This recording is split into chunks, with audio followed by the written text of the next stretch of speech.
بس جزاک اللہ خیر و احسن الجزا۔ سب سے پہلے مبارکباد کے قابل ہیں آپ حضرات جو اتنی دیر سے یہاں آپ حضرات تشریف فرما ہوئے بیٹھے بچوں کے پروگرام کو سنا۔ سب سے زیادہ قابل مبارکباد ہے ہماری ماں بہنیں جنہوں نے وقت دیا، اور ان بچوں کے والدین اور اساتذہ قابل مبارکباد ہے، اور میں شکر ادا کرتا ہوں، شکر گزار ہوں اپنے اکابرین کا، اپنے علماء کا جو وقت نکال کر یہاں پر تشریف لائے۔ قاری شہباز صاحب کی طرف سے تمام حضرات کا مشکور ہوں۔ حضرات گرامی، آج جس موضوع پر ہم یہاں لے کر آئے ہیں وہ دو موضوع ہے، ایک 26 جنوری اور دوسرا تعلیمی بیداری۔ تعلیم کی کمی ہماری قوم کے اندر ہے جس کی ذمہ داری ہم سب پر عائد ہوتی ہے، اور جو ضرورت ہے دین کی، جو ہمارے لیے اہمیت کی حامل ہے۔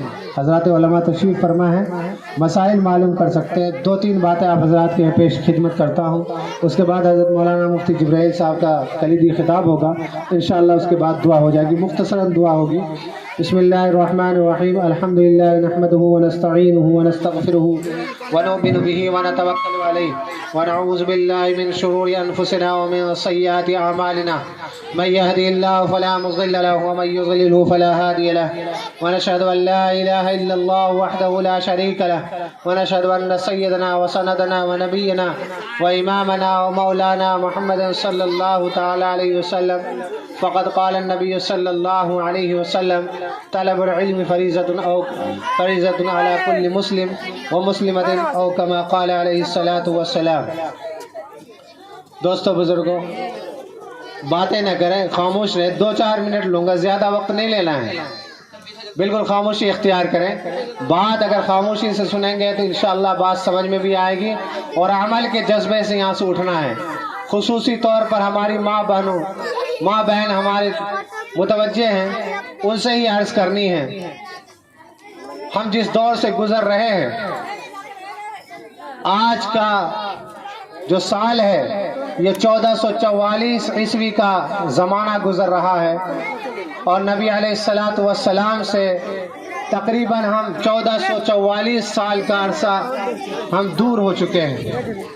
یہ فتنوں کا دور ہے، قدم قدم پہ فتنے ہیں۔ حضرات گرامی، فتنوں سے بچنا بھی ایک مسلمان کا فریضہ ہے۔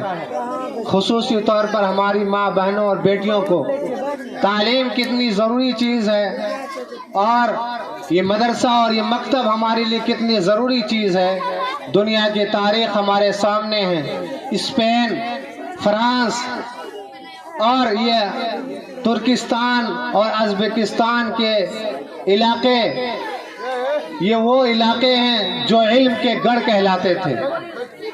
بغداد کا علاقہ ہو، عراق کا علاقہ ہو، یہ علم کا مرکز کہلاتا تھا۔ اللہ نے یہاں پر بڑے بڑے اولیاء اور بڑے بڑے محدثین، بڑے بڑے فقیہ کو پیدا کیا، جن میں سے چند مشہور محدثین اور ائمہ کا آپ کے سامنے ذکر کرتا ہوں اور بات کر کے ختم کرتا ہوں۔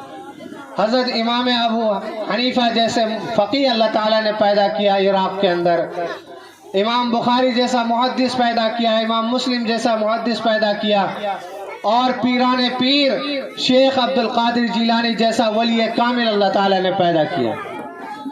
لیکن آج وہ علاقہ ولیوں سے بالکل خالی ہے، محدثین سے بالکل خالی ہے۔ اس کی وجہ کیا ہے؟ اس کی وجہ ایک ہے کہ مسلمانوں نے دین کی اور دینی مرکز کی ناقدری کی، اللہ نے ان سے دین کی نعمت کو چھین لیا۔ جو قومیں اپنے، جو لوگ یا مسلمان ہو یا کسی بھی مذہب کا ماننے والا ہو، جو قومیں اپنے دین سے بغاوت کرتی ہے اور اپنی نعمت کی ناقدری کرتی ہے، اللہ ان سے ان نعمتوں کو چھین لیا کرتے ہیں۔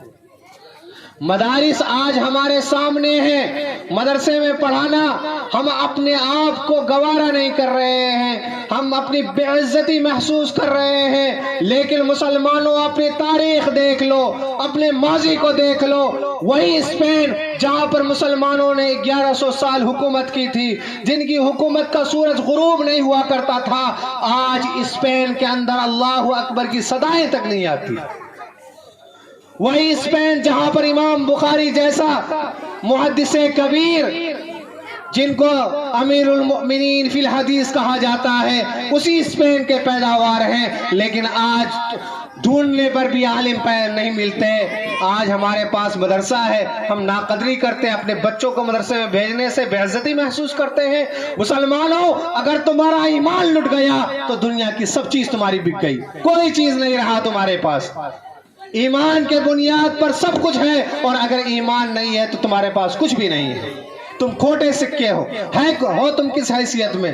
ایمان کے بنیاد پر تمہاری حیثیت ہے، اور اگر ایمان تمہارے پاس نہیں، اللہ اور اس کے رسول کی تعلیم تمہارے پاس نہیں، تم ایک جانور کے مانند ہو جس کی کوئی قدر نہیں، ایک کوئلے کے مانند ہو۔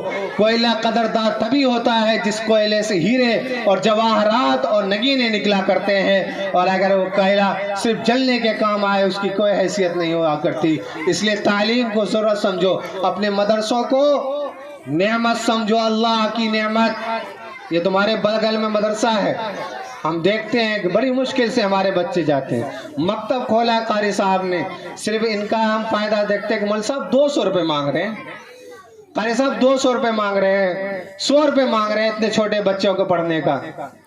شرم آنا چاہیے مسلمانوں، تم اپنے اللہ کے دین کے نام پر 200 روپے دینے پر کترا رہے ہو۔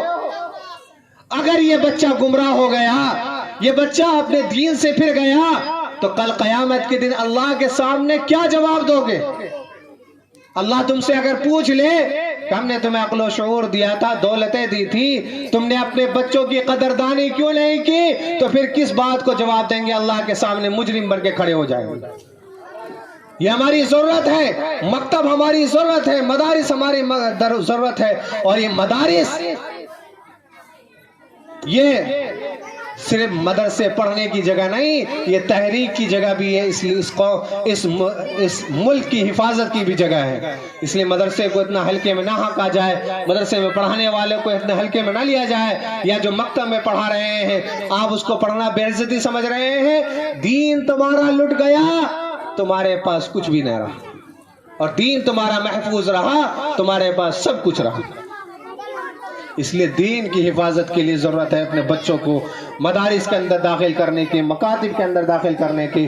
قابل مبارکباد ہیں قاری شہباز صاحب، جنہوں نے اپنے بچوں کو تیار کروایا، اور بچوں نے بہت اچھے انداز میں پرفارمنس دیا،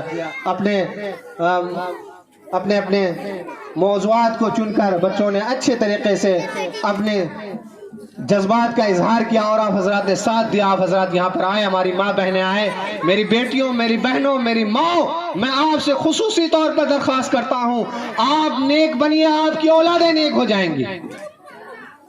خواجہ معین الدین چشتی رحمۃ اللہ علیہ کو کون نہیں جانتا؟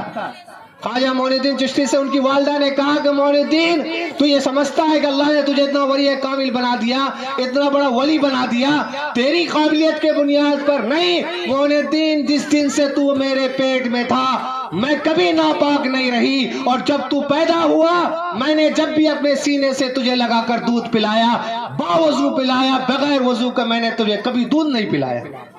لیکن ہم اپنے بچوں کو پرورش میں اتنے بے خیال ہیں، ناپاکی کی بھی نہیں خیال، ناپاکی کی خیال، اپنے بچوں کو گانا سناتے ہوئے دودھ پلا رہے ہیں، ٹی وی چلا کر دودھ پلا رہے ہیں، اور سوچ رہے ہیں کہ بچہ پیدا کیسا ہو، مجاہد ملت مولانا ابوالکلام آزاد جیسا۔ نہیں، تبھی پیدا ہوگا جب ان کی تربیت اچھی ہوگی۔ اللہ ہم سب کو عمل کی توفیق مرحمت فرمائے۔ آئیے حضرات، میں مختصر طور پر درخواست گزار ہوں حضرت اقدس مولانا مفتی جبرائیل صاحب سے کہ حضرت والا آئے اور اپنے مختصر انداز میں ناصحانہ کلمات سے مستفیض فرمائے، اور اس کے بعد دعا ہو جائے گی۔ مائک والوں کی بھی ضرورت ہے، بیچاروں کو جلدی جاننا ہے۔